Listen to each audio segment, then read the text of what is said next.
Hi, and welcome to the Two Texts podcast. I'm here with my co-host John Andrews, and my name is David Harvey.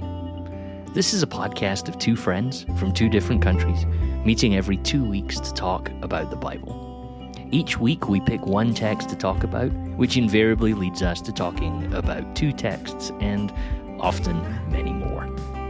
This season we're taking a long, slow journey through the book of Acts to explore how the first Christians encountered the disruptive presence of the Holy Spirit. Well, it's great to be back, and my goodness, we are having an interesting conversation around Paul's experience at the temple and engaging with a fairly complex situation, trying to explain his story, tell his testimony in a sense. That's where we left it last time, and looked at some lovely little, I suppose, insights from Paul himself into his story, which he brings to the crowd, just presents Jesus and presents his own call and transformation. Quite beautiful stuff. And quite a seminal moment in the story of Acts as well, because there's a turn happening. The events that are happening here are going to shape so much of how the book draws to a close, aren't they? Absolutely, absolutely. And in some ways, Paul's sort of defense or testimony or story comes to a climax, of course, when he says that God has sent him to the Gentiles. And it all kicks off at that point. It seemed to be going pretty well up to that point, considering how it started. They were trying to kill him. And then he seems to be winning the crowd over, or at least calming the crowd down. And then when he mentions Gentiles, it all kicks off again. And I think that's quite ironic for now, what we're about to launch into, because as you've said, we have reached a sort of a turning point or a tipping point in the story, because it feels from this moment on, as far as Paul is concerned, the trajectory seems very, very, very explicitly Gentile. He ends up going from here, and eventually he's heading towards Rome. So it does feel like a bit of a moment that the mention of Gentiles ultimately turns the trajectory of the book and Paul towards Gentiles in a very specific way. What Luke does, I think, in his telling of the story, which is really interesting, is that he's been prepping us for this for a long time. So, even the fact that in chapter 22, verse 21, we get this reminder of what the Lord says to Paul: "Go, I will send you away to the Gentiles."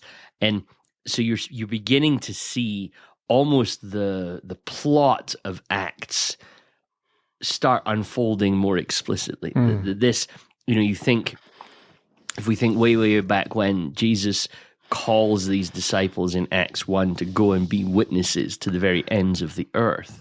Yeah. And then you have this threat that appears in the early chapters of Acts is, will they even leave Jerusalem? Right? Yeah.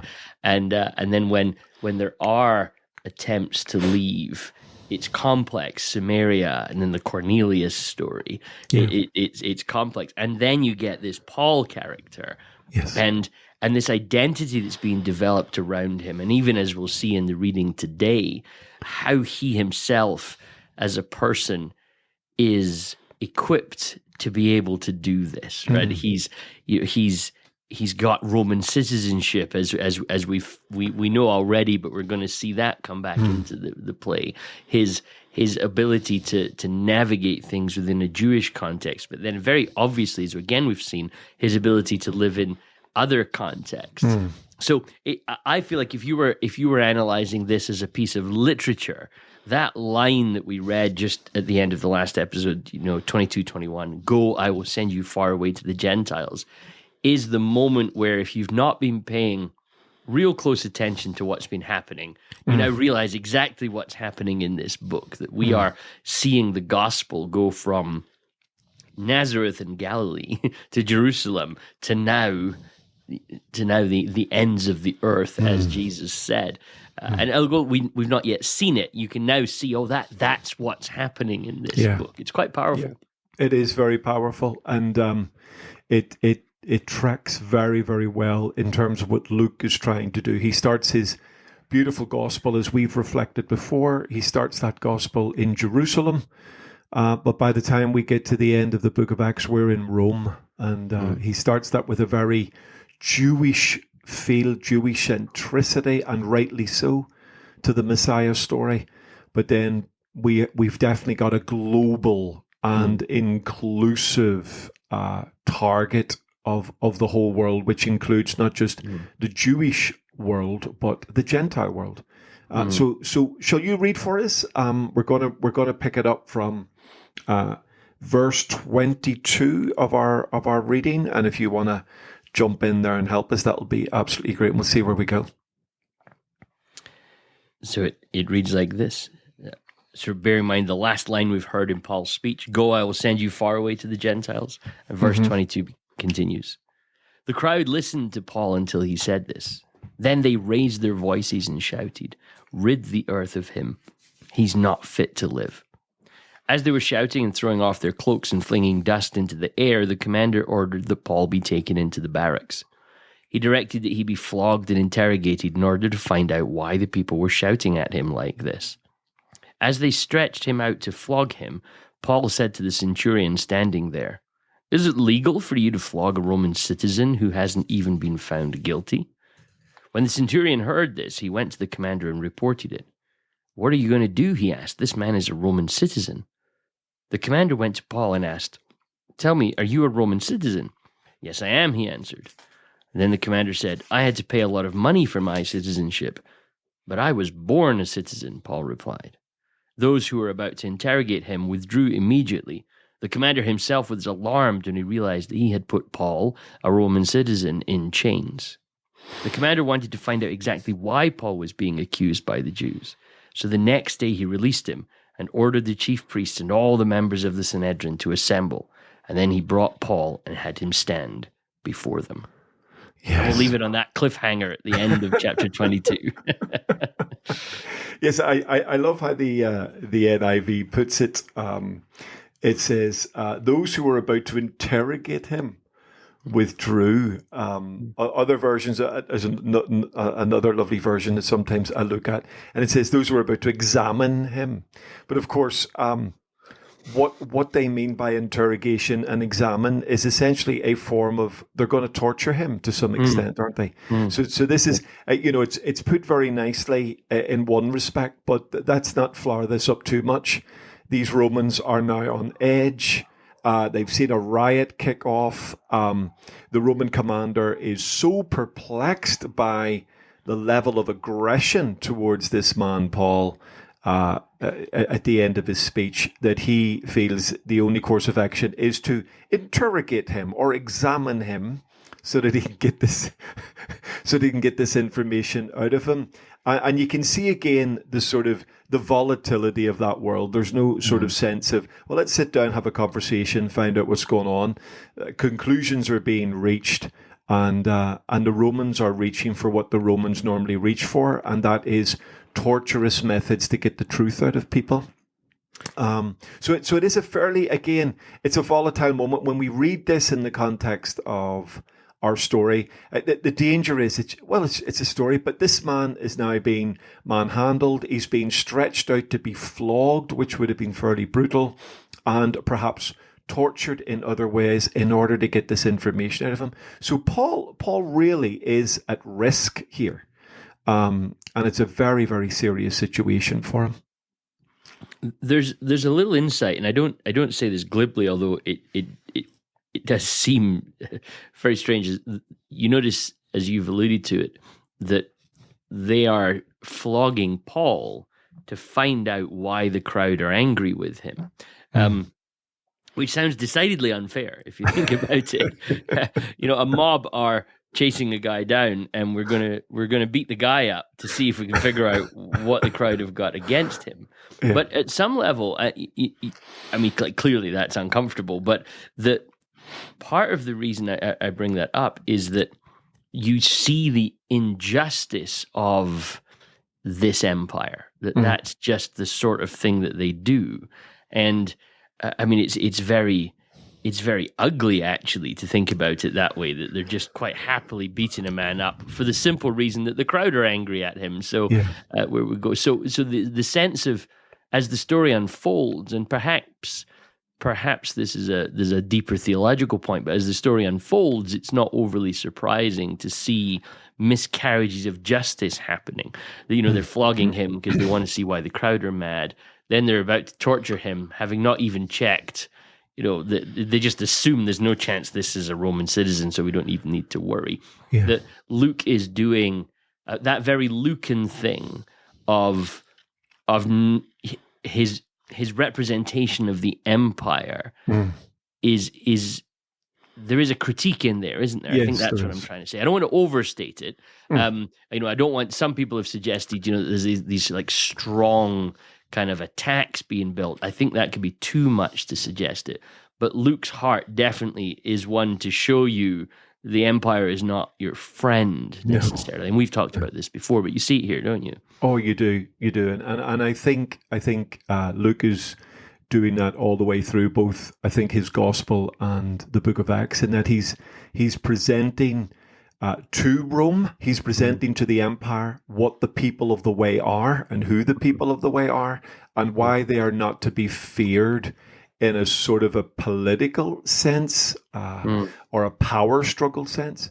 But at the same time, of course, every now and again, he's throwing in sort of insights into how the world is. And of course, we must balance that out. Luke has also presented generally Roman soldiers in a very favorable light. Yes. And centurions in particular get a particularly good nudge from Luke in his various writings, and they keep popping up. And remembering, of course, that these centurions were battle-hardened soldiers. You didn't get to be a centurion because you went to military academy. You got to be a centurion because you were promoted within the field of battle, which means you've earned your stripes and undoubtedly stuck your sword in quite a few people to get there. But you do get this sense that Rome offers levels of peace and protection provided you do not cross Rome. And of course, once you cross Rome, then there is a brutality and a barbarity about how they move and approach this context. So we are seeing that sort of within this moment. And yet, of course, ironically, in this particular one, we're seeing the benefits of being a Roman citizen and the fact that Paul literally appeals to this idea as they are about to begin their examination and interrogation. No, absolutely. And I've sometimes wondered whether Luke's favorable representation of centurions and the people in the system of Rome is part of his critique of the empire, that the individuals that you meet might not necessarily be bad people, but the empire itself as a mass ends up doing negative things. I wondered if that might be, it's not something I can say with confidence, but but there's a nuance that I think Luke offers us. Let's say it like this, because I do want to say this with confidence, that one of the problems with the position that you can take on many things about people, empire being an example right now, is you just throw everything under the bus, right? Yeah. And the empire is just pure evil, and it's almost as if Luke wants to say, well, Christ is Lord, so ultimately that's the way things are going to end up. But there are individuals made in the image of God within this empire that we do see faith from, right? We do see a step towards the good and the love of God in. And I actually think it's a remarkably mature position to, rather than sort of saying all such and such a type of person are evil. Actually, the world is more complex than that. Absolutely. And Luke offers us an insight that allows that complexity, actually. And we know this from Paul's letters, people of the empire, all of Caesar's household in the Lord greet you, or those of Caesar's household in the Lord greet you, as he says in Philippians.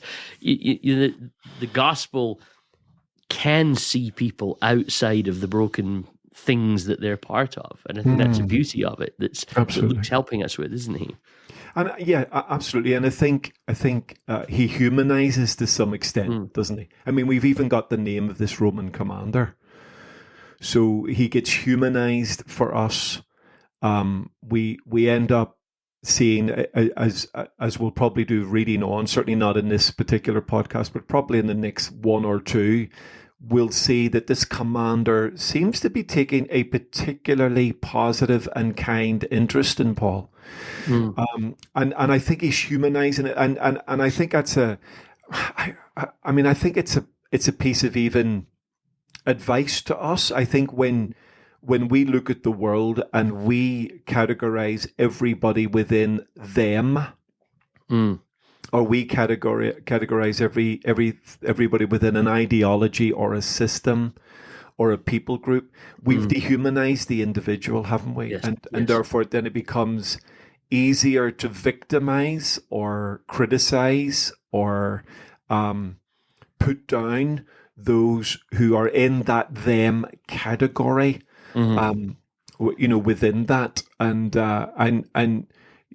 certainly this is probably a safe illustration without offending anyone unduly, but growing up in Northern Ireland during the Troubles, you would travel across to mainland UK via the Irish Sea, and the minute you landed at a security checkpoint, you realised there was a them mentality associated with you. So no matter who you were as an individual, you were categorised as coming from that place, and therefore a potential threat to all. So I totally understand that. I totally get how and why that happens. But of course, what Luke is doing here's a Roman commander, and he starts to humanize him. He starts to bring him into a world where we go, actually, this guy seems to be trying his hardest to help Paul here. Once he discovers that Paul is a Roman citizen, to be fair to the man, he completely changes his strategy and he completely changes his approach. And he doesn't just do what they did in Acts 16. In Acts 16, they sort of essentially say to Paul at the end of that night in prison in Philippi, they essentially say, oh, my goodness, we're really sorry. Can you leave the city as quickly as possible and don't cause any trouble? They sort of get rid of him. They don't make restitution. Whereas, as we're about to see here with this commander, once he discovers his mistake, he does try to do something positive. He's not just trying to not do the wrong thing. He's now trying to do the right thing. And I think that's a really interesting dynamic as we move into this little section of meeting the Sanhedrin, and then he ends up eventually in front of Felix at Caesarea. The key component gluing all of this together is this commander, and this Gentile commander at that, and he seems to be a man who has the ability to see beyond Jew, Gentile, religious, not religious, and actually understand there's some nuances here and there's some powerful ideas going on. No, absolutely. And this this introduction to the complexity of Paul's life, even, and at some level, I'm thinking it's interesting how, one sense, we've got, and I may be trying to think too many things all at once here, but there's this stunning tension of Paul as the Roman citizen, but also the one who we just heard in the previous verse has been sent to the Gentiles. And the way that Luke brings this reminder back to the narrative that he's been sent to the Gentiles, but actually he is equipped to be to move amongst the Gentiles because of this Roman citizenship. And I can't help but think, and anyone that's listened to me for a while won't be surprised to hear me jump to Galatians, but I can't help but think about Paul's line that where he alludes to Jeremiah about his own life in Galatians 1, like set apart from my mother's birth, from my birth, from my mother's womb. And Paul says, I was born with my citizenship. Yeah. So there's this stunning notion that this one who was called to be an apostle to the Gentiles, even before he was born, something has happened to his family that's allowed him to have Roman citizenship. There are a variety of thoughts as to how this could be. No, there's no data for sure. Sometimes what would happen, just to give our listeners the sort of highlight reel, it's possible that Saul's family had maybe been enslaved people at some point and had served well enough that they were rewarded that way. It's possible that occasionally what happens in the Roman Empire is if a particular city would side with the empire in a battle, sometimes the city would be awarded, the people of the city or the people that battled would be awarded citizenship. And then in other cases, it's actually possible, and in this case of the centurion, that you could buy your Roman citizenship, that you could actually gain it as an identity that you could get, and other possible options as well. But what's fascinating to us is the one thing we know about Paul is he didn't earn it. Somebody else has done something, and Paul has now got this status. But that's so, maybe I'm overplaying it, John, but it's so significant to me because of that line in Galatians that Paul that God was preparing things even before Paul was born so that Paul could do the things that he has to do for God. And I love that Luke just kind of leaves that floating around for us to see. Beautiful. And could it be, David, that Paul's encounter with Jesus on the road to Damascus makes sense of that moment? So, it could be that Saul understood the value of Roman citizenship and used it as a Jew before his conversion. But there's no doubt in my mind, post-encounter with Jesus, he understands the power of this citizenship in the hands of Christ. And I think again, just as maybe a more devotional reflection, sometimes there are things in our lives that remain unredeemed because we haven't met the Redeemer. Do you know what I mean? That there's a sense in which, I happen to be born a Roman citizen, but the minute then that person encounters a bigger purpose, a bigger call, a bigger understanding of their lives, and that starts to sit within the context of that empire and the context of that citizenship, then suddenly the value of that citizenship becomes even more dynamic. Certainly, I think that's been my experience, encountering Jesus, encountering a call, having my life transformed. I think I look back on things in my life that may have been just left as inconsequential parts of my upbringing, but now I see a value to them because I'm seeing them through the lens of being, to use Paul's language, set apart from my mother's womb or set apart from birth. And I think that's certainly a factor here, that he sees citizenship as a tool. It's not just a privilege, which of course it is, and it literally saves him from a beating and a flogging and interrogation, because those things were forbidden against a Roman citizen without trial. So, the Roman soldiers are in potentially big trouble if they lay a finger on a Roman citizen without actual proper due process. And of course, the irony is that some of the Roman soldiers handling Paul may not actually themselves be Roman citizens. This is an incredible thought, isn't it? That even some of these soldiers will earn citizenship. Yes. And we know that, the garrison that came down from Syria would have been a mix of Italian-born Romans and Romans and people co-opted into the empire. So you've got the irony of the man about to be flogged as a Roman citizen. The man giving the permission for him to be flogged has to buy his citizenship, and maybe even some of the people doing the flogging haven't got citizenship. Yeah. So it's a bit of a moment, and it's all mixed up together in this incredible providential opportunity that now Paul takes advantage of, and it seems he gets some favor from the commander of this garrison. And it's interesting as well that the notion of citizenship, I think I think in the contemporary context, we think about it in terms of a passport. Yeah. And it's the citizenship of a nation then that you're part of.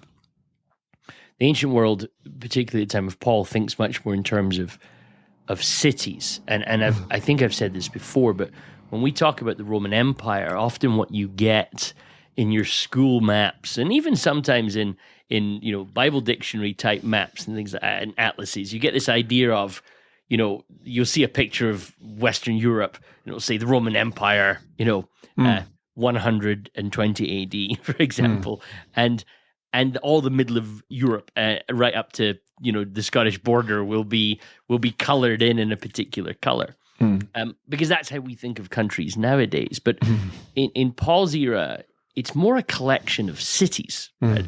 So you could be, if you found yourself quite far from one of the Roman cities, it may feel no more Roman and no safer than any other sort of the wilds. But these cities often were the places that, and the reason this is significant, I think, is because the cities were the Roman spaces, but they also then had Roman presence and therefore created a Roman feel.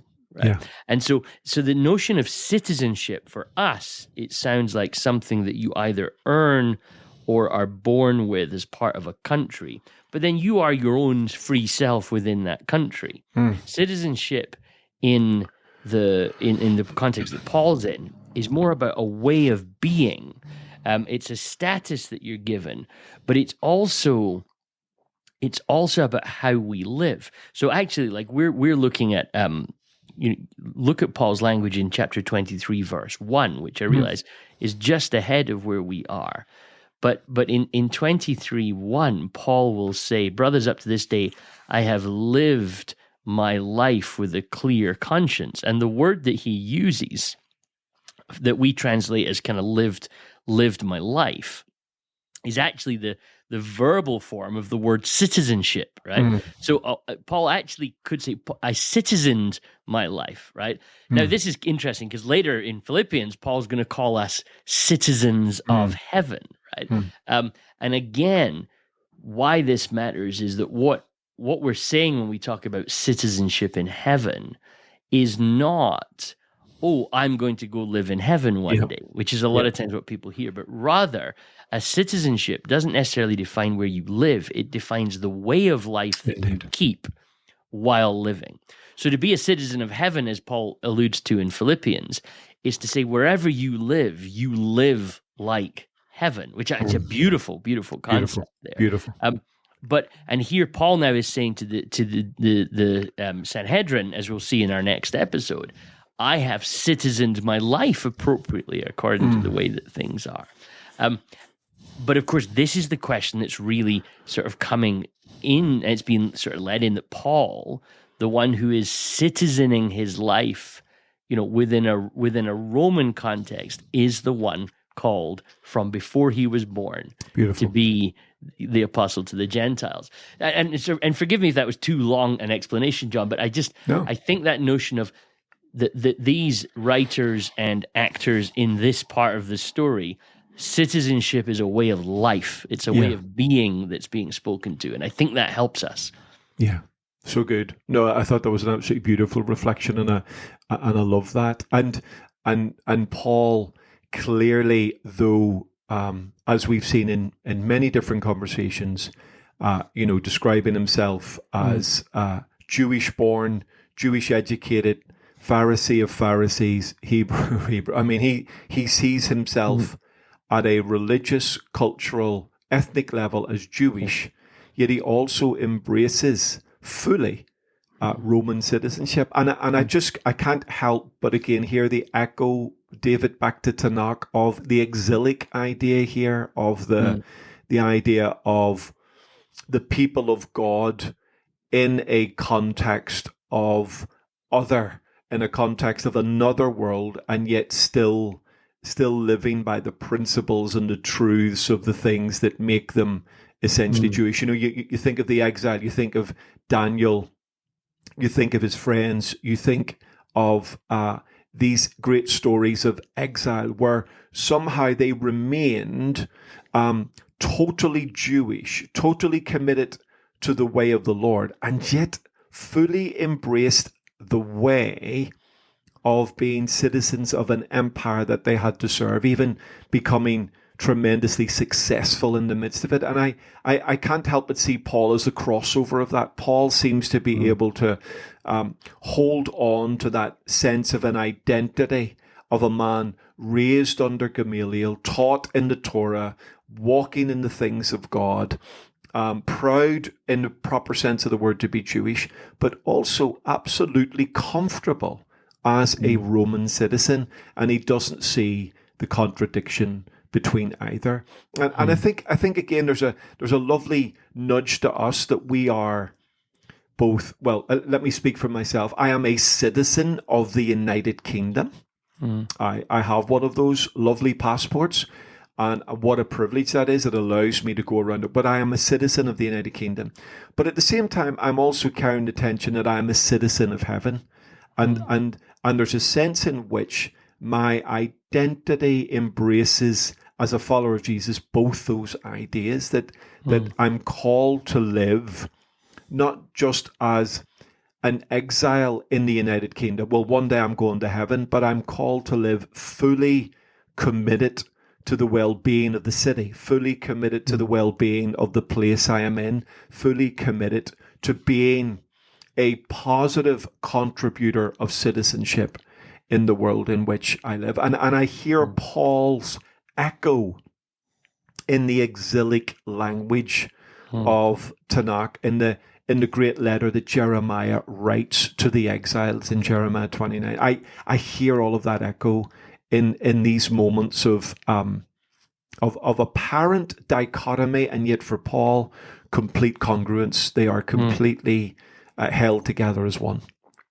And I think that's where Paul is a fascinating character for us, because we're seeing it here. You know, he's told his testimony in Hebrew, right?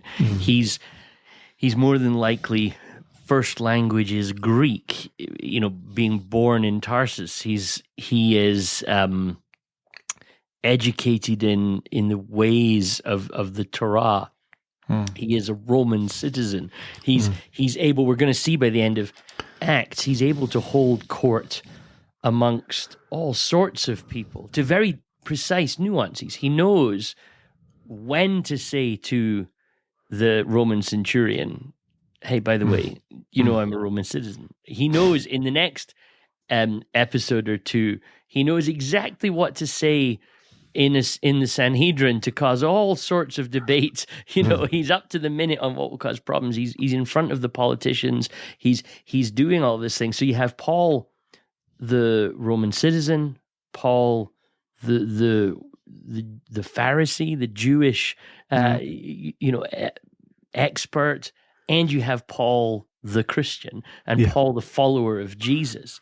And I think it's a really interesting point that you raise about citizenships. And, I'm at some point in the next year going to qualify to become a dual citizen of two different countries. So I'll have to carry two passports around with me wherever I go.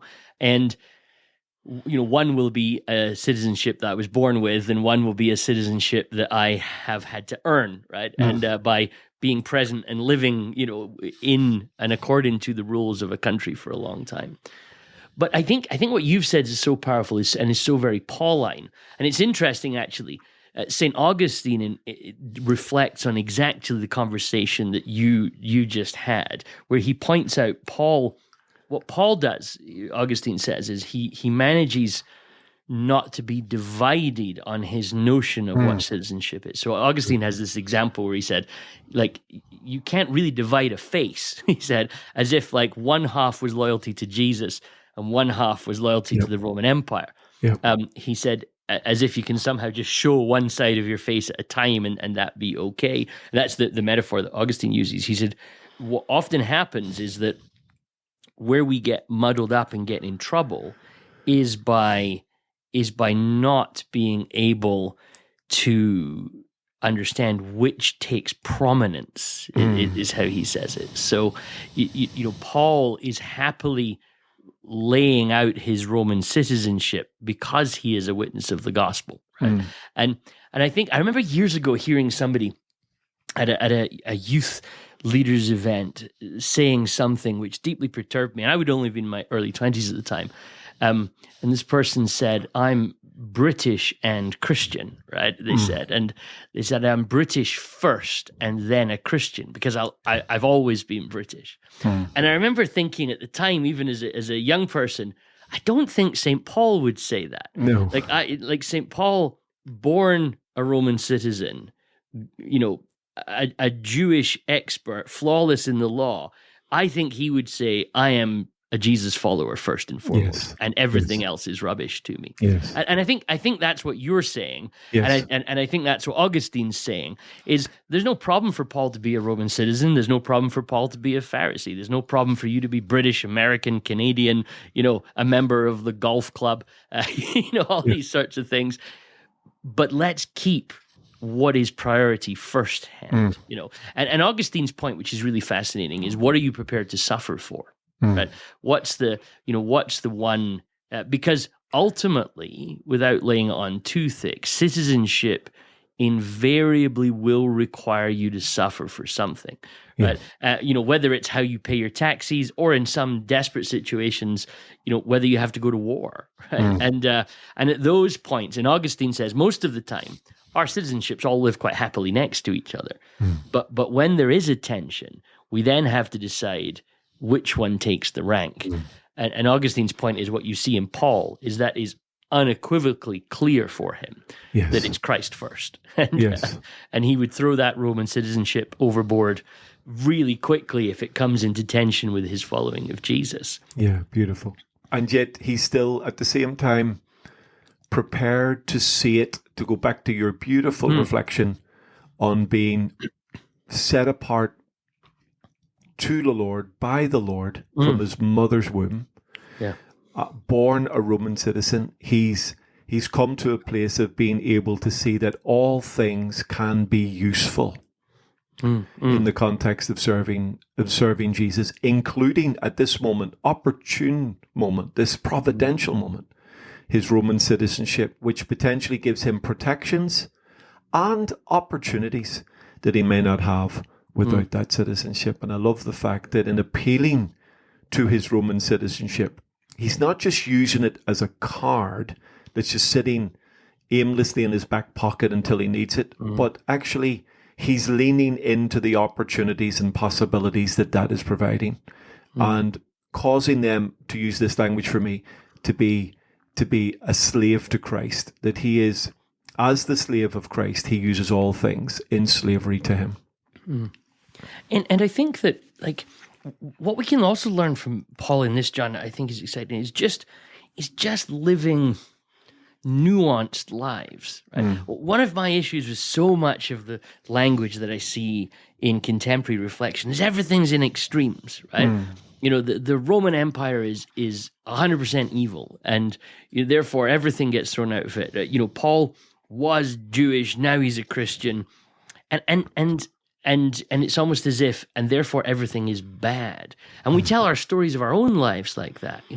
I was part of this church, it's awful, right? Nothing good happened out of that church. And then you listen to people's testimony and realize, but you're still following Jesus. So I know that was a bad time in your life.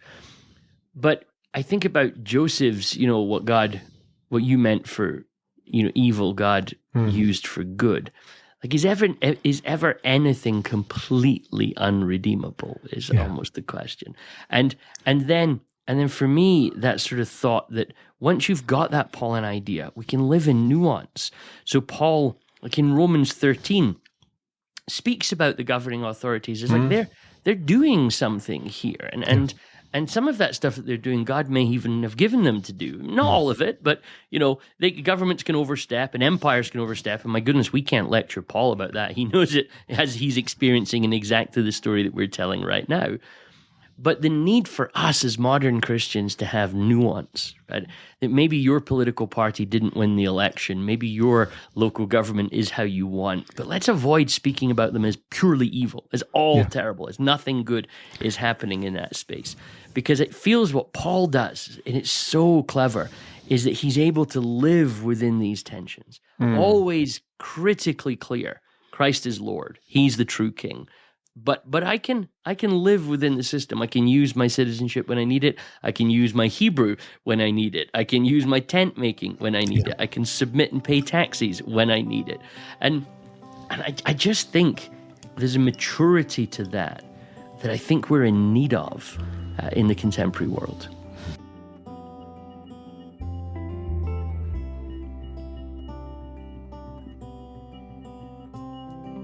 So that's it for this episode. We know that there's always more to explore, and we encourage you to dive into the text and do that. If you liked this episode, we'd really appreciate it if you rated, reviewed, or shared it. We also appreciate all of our listeners who financially support the show, sharing the weight of producing this podcast. If you'd like to support the show, visit twotexts.com. But that is all for now. So until next time, from John and I, goodbye.